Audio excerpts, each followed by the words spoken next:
I see you like water, I need you like water.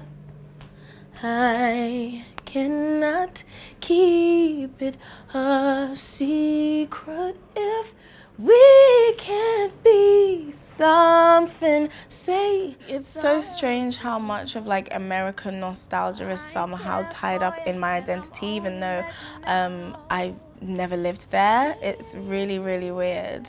Even just culturally, like certain movies. I grew up in church and singing gospel and things like that, but you know, artists like Whitney Houston and so many like American gospel artists, and just how like soulful like I sound when I sing R&B and stuff like that is just, there's definitely a lot of like American spirit intertwined in the music that I make.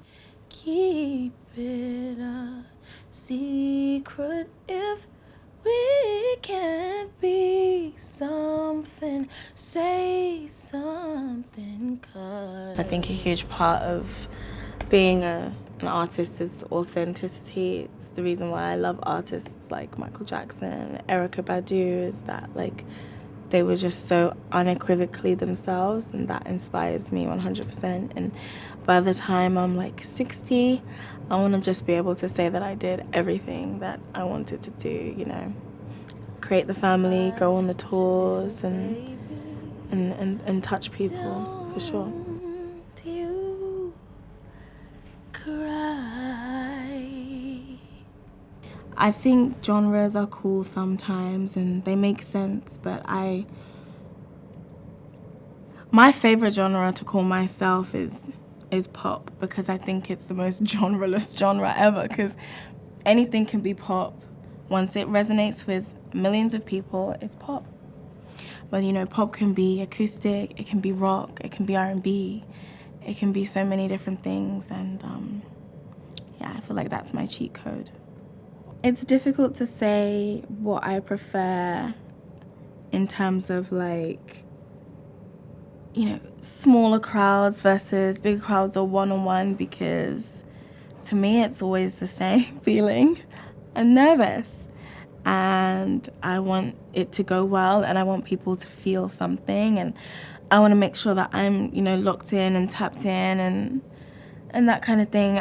It would be really difficult to pick. You know, I did the EMAs last year and I think that was the biggest crowd I've ever done. And then when I was little, my mom would say, sing for your auntie and uncle. And it doesn't feel much different. Sometimes it's more intense when it's just two people like, yeah, how's it gonna go? What's she gonna say? I don't think I have a preference, but I don't know, I love excess, so maybe I would just say a really big crowd. I really admire my brother. I actually, he's so goofy and silly that like I would never say to him, oh, I really admire you, because I just feel like he would never stop talking about it. But I should probably tell him.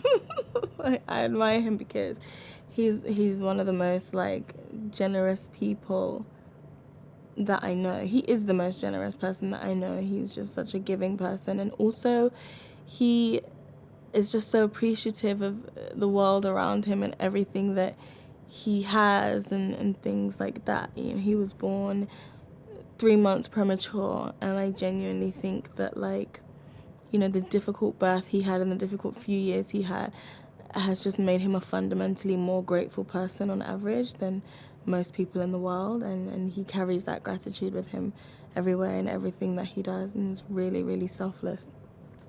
I just think I could be really good at this if I really tried. Seems quite easy. It's not as easy as I thought. Words to live by. I guess know yourself. Love yourself. And love others.